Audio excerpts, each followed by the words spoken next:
Watch what happens in the Trump era to people who feel duty-bound to tell the truth, to be a whistleblower, to be someone who exposes lies or deceptions or fraud or misappropriation of not just money but of the truth. We know what happens to people like that in the age of Trump. If they are anywhere near this rotten son of a bitch's government, they are humiliated and then fired for telling the truth, for doing the job for which they took an oath. Now, because of that, because this filthy bastard Trump has set the tone in this country, now hospitals are warning, disciplining, and even firing staff members who go public with concerns about the conditions in the workplace, which is the hospitals, the COVID-19 ICUs and emergency rooms. If the doctors or nurses or medical staff go public with what they're faced with, the hospitals now will fire them.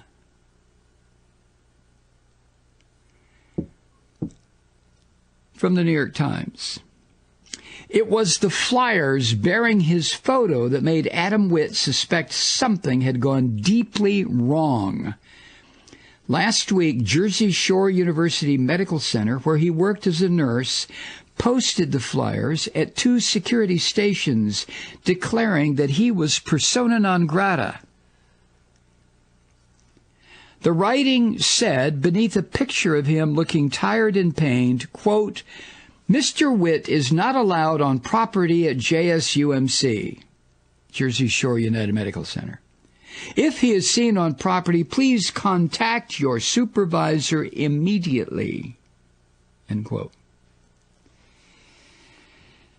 Now, what's this about Mr. Witt, about Adam Witt? Huh? What about him? Did he steal some N95? Is that what they are, Kathy? Masked? Did he steal medical supplies? What did Adam Witt do? Well, the trouble started when Witt, who's the local nurses union president, gives you a clue right there, doesn't it?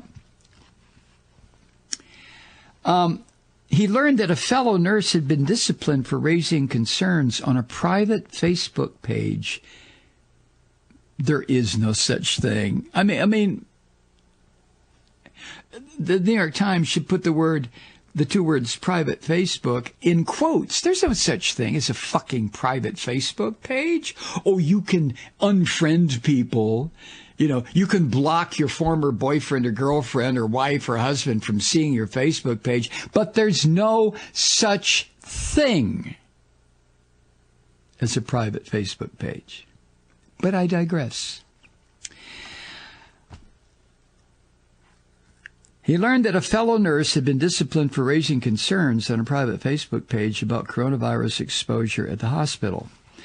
Mr. Witt told his manager that he would be taking the day off to defend the nurse at a disciplinary hearing, a task that he and other union officials have carried out numerous times under their contract. The hospital says a supervisor suggested that Mr. Witt skip only part of the day because of the surge in patients. Okay. A week later, on March 31st, the hospital said he was being suspended because the day he took was unauthorized. He's a union rep. And the flyers then followed.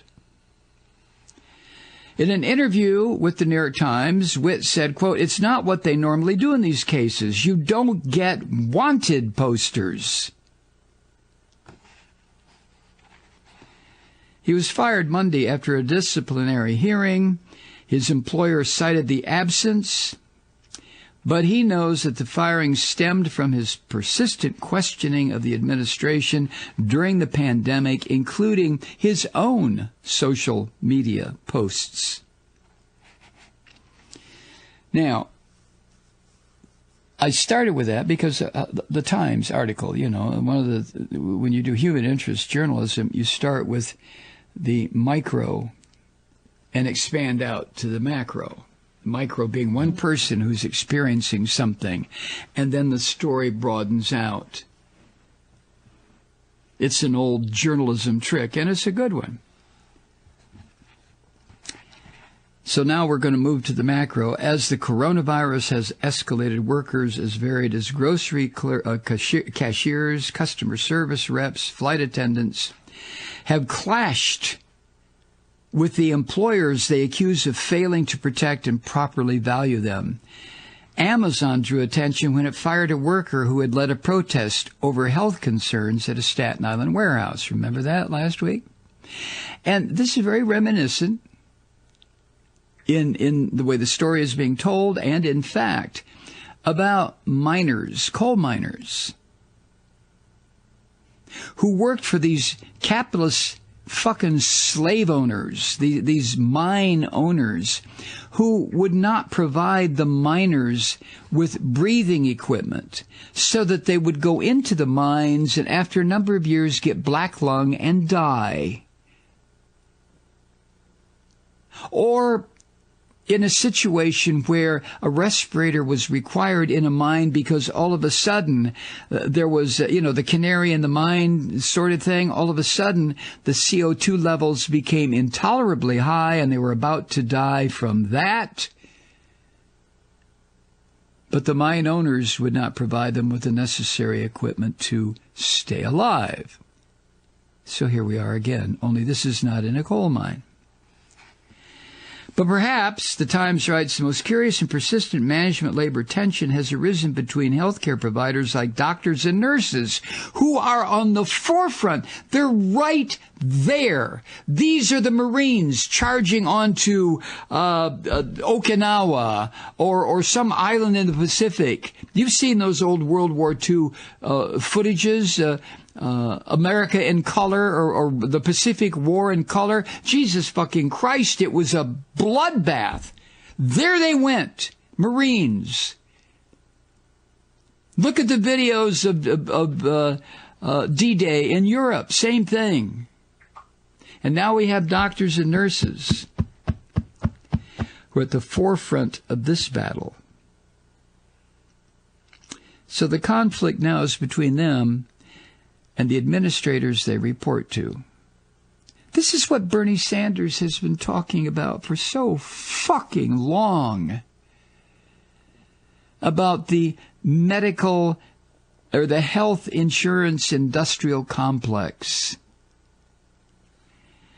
In New York City, the epicenter of the crisis in U.S., every major private hospital system, every major private hospital system has sent memos ordering workers not to speak with the media, as have some public hospitals.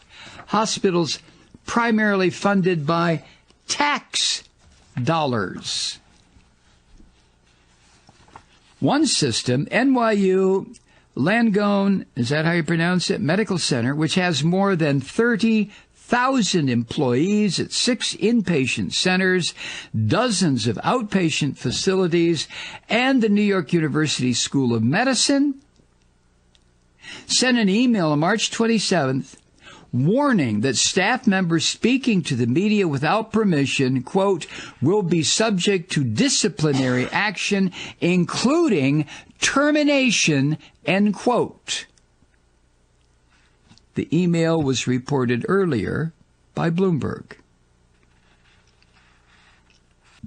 When you have a bum, a gangster, a fucking lunatic at the head of the government, and you have a media that continues to give this filthy son of a bitch 2 hours of television, free time every fucking day? What is going on? Are the media now in cooperation with this gangster administration to keep his fucking face in front of the public? People don't listen to what's really being said.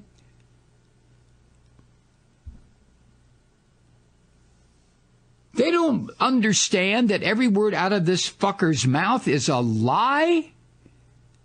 So why are media, television, continuing to give this dirty bastard this time every day? But I digress. Similar lines are being drawn nationwide. A doctor in Washington state was removed from his hospital position after speaking publicly about a shortage of protective equipment and testing. The staffing firm that employs him said he was being reassigned. Nurses in Detroit recently walked off the job to protest critically low staffing after a colleague who had spoken up on the issue was fired. These filthy fucking hospital corporations fire nurses, fire doctors for speaking out at a time when every single medical person is desperately needed. And they'll come on television with their institutional ads, though, these medical companies, and they'll say, oh, well, we love our first responders. They are beautiful, with the soft music in the background, right?